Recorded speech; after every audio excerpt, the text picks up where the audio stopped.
అందరికీ నమస్కారం అండి. ఇది నా second review about Kumari 21 film. నిన్ననే రిలీజ్ అయింది.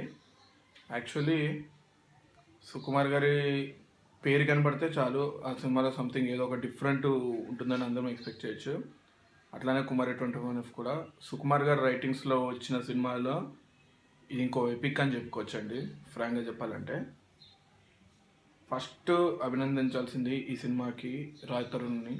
ఎందుకంటే కెరీర్ స్టార్టింగ్లోనే ఇలాంటి ఒక బోల్డ్ సబ్జెక్ట్ని చూస్ చేసుకున్నందుకు ఆయన నిజంగా చాలా గ్రేట్ అని చెప్పుకోవాలి.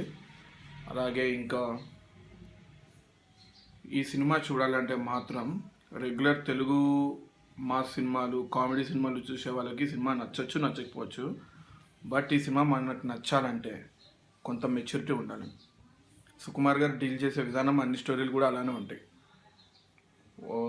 చాలా ఒక కొత్త కాన్సెప్ట్ని ఆయన జనాలకి పరిచయం చేస్తారు. ఇది కూడా ఒక రకంగా చెప్పాలంటే ఒక కొత్త రకమైన కాన్సెప్ట్. ముఖ్యంగా హేబా పటేల్ హీరోయిన్, ఆమెది సెకండ్ ఫిలిము. దానికే ఇంత ఇలాంటి ఒక బోల్డ్ సబ్జెక్ట్ని తీసుకున్నందుకు రియల్లీ అప్రిషియేట్ చేయాలి. రాజ్ తరుణ్ గారికి మాత్రం ఇండస్ట్రీలో చాలా మంచి స్కోప్ ఉందండి. ఆయన కరెక్ట్గా వాడుకుంటారని నాకు తెలుసు. చాలా మంచి స్కోప్ ఉంటుంది.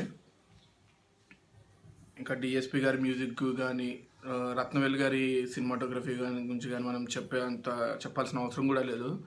ఎందుకంటే దే ఆర్ బెస్ట్.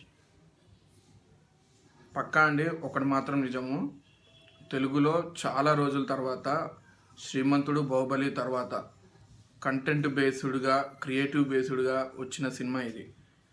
సో పక్కగా మనం అందరం ఈ సినిమాని ఎంకరేజ్ చేస్తే, సుకుమార్ లాంటి వాళ్ళని మనం కనుక ఎంకరేజ్ చేస్తే మన ఇండస్ట్రీని ఎక్కడికో తీసుకెళ్తారండి. అదైతే 100%.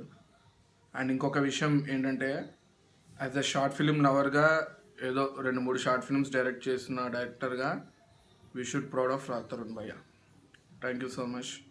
అందరూ తప్పకుండా కుమారి 21 ఫిలింని థియేటర్లోనే చూడండి. Don't encourage piracy and encourage new talent like Raj Tarun Bhai and Heba Patel. Thank you so much.